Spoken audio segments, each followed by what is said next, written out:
네, 안녕하세요. 올치아니언 김원장입니다. 오늘은 소화가 안 되는 분들, 특히 소화가 안 되고 뭔가 가슴이 답답하고 목에 이물감이 있어서 불편하고 이런 증상으로 되게 고생하시는 분들이 정말 정말 많거든요. 특히 체질적으로는 태양인 체질에서 소음성 태양인, 그리고 태음인 분들, 소음인 분들, 소양인 분들도 있긴 있어요. 실제로 저희 내원하시는 분들도 소양인 분들이 계시는데 이분들은 좀 해소하는 방법을 알고 계시는 분들이 많습니다. 근데 나머지 방금 말씀드린 소음인이나 태음인 같은 좀 음인 체질에서 이런 증상으로 불편하신 분들이 많아서 소개를 해드리고자 합니다.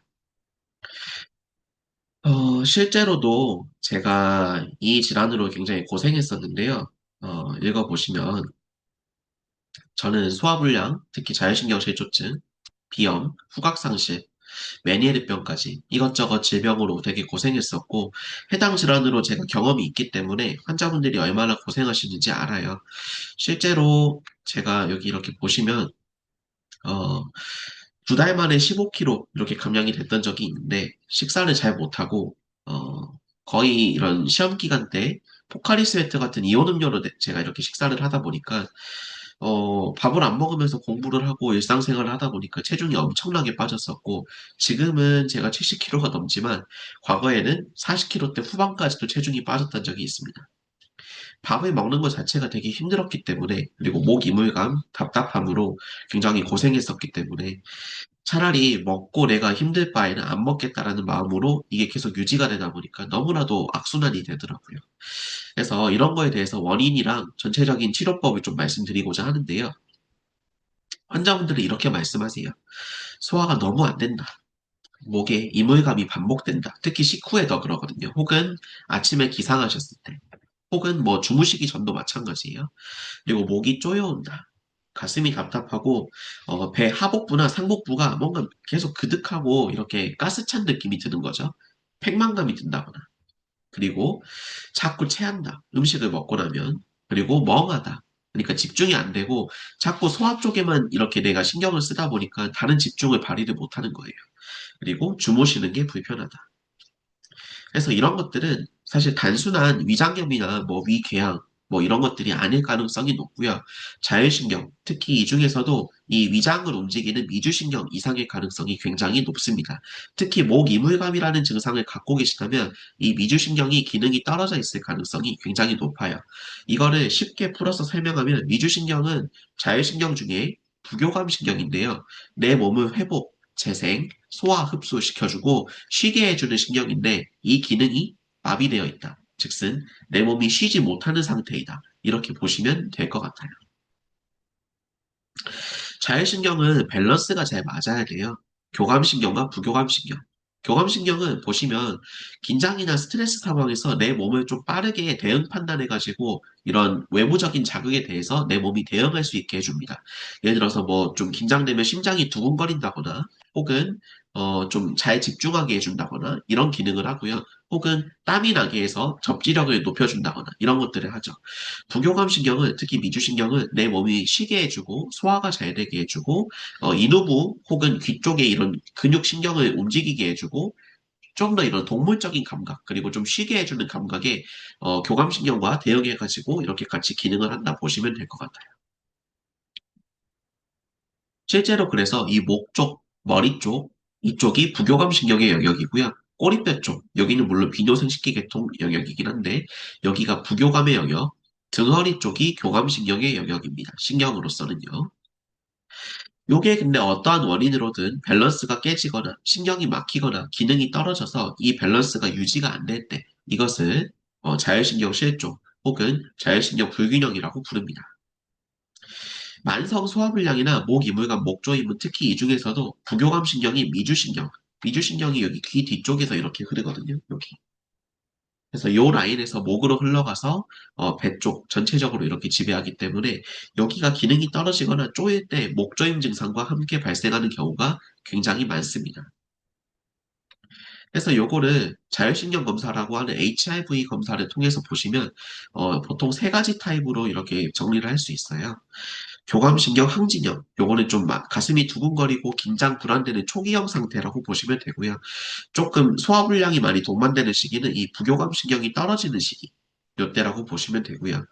체중이 많이 빠지고 좀 전체적으로 만성화돼서 막 3개월이 넘었다, 6개월, 몇 년씩 이렇게 지속된 분들이 있거든요.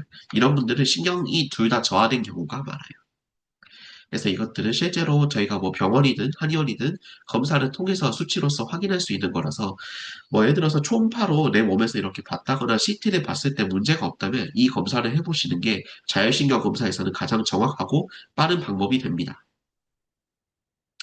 병원에서는 뭔가 이런 증상에 따른 약물을 쓰잖아요. 특히 소화가 안 되면 위장약을 쓰거나 혹은 교감신경이 너무 항진되면 이런 차단술이라든지 스네피 주사 이런 것들을 쓰는데 좀 아쉬운 거는 이 부교감신경에 대응하는 이런 치료가 별로 없어요. 회복 재생이기 때문에. 즉슨 과거에 우리 한의학의 영역, 보약이나 기능을 끌어올려주는 접근 이런 것들이 조금 부족하다라고 보시면 되고요. 물론 결과가 좋은 분들이 있으니까 전문의랑 잘 상담을 받아보시는 게 중요합니다. 그래서 한의학적으로는 이렇게 치료를 하는데요. 구조와 기능을 구분해서 보는데 쉽게 생각하면 여기 아래로 보여드릴게요.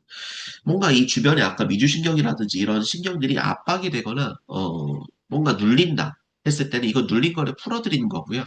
그리고 자율신경이 내 몸이 잘 먹고 잘 자고 잘 싸고 이 삼자리 잘 되게 해드리는 이런 신경인데 얘네가 잘 안 되고 있을 때 요거를 바꿔드리는 그러니까 원상태로 복구시켜주는 이런 기능적인 치료 이 두 개가 회복 조건이라고 보시면 되세요.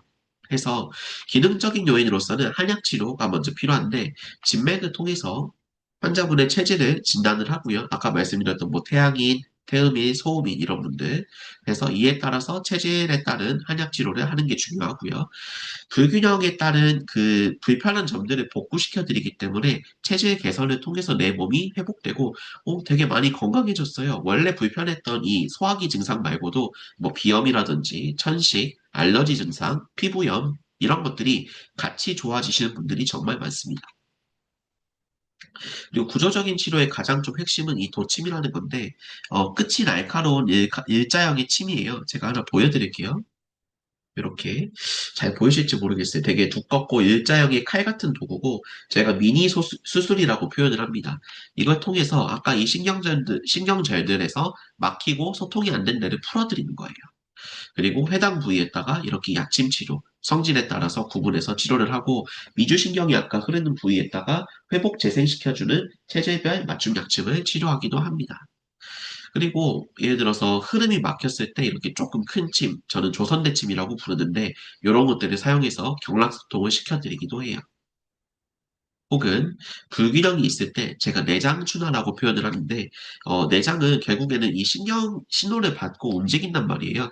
이 신경 신호가 불편했을 때 내장이 굳고 기능이 떨어져서 흔히 말하는 담적병이 생기기 때문에 소화가 안 되는 이런 것들을 불균형을 해소시켜드리는 자율신경 교정요법을 진행을 합니다.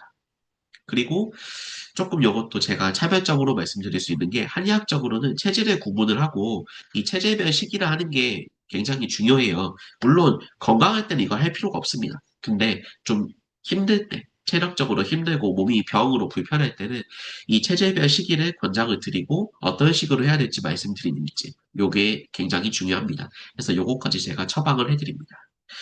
이렇게 해서 오늘은 소화불량과 목 이물감으로 고생하시는 분들께 한의학적인 대처 방법과 이런 치료 방법을 말씀드려봤고요.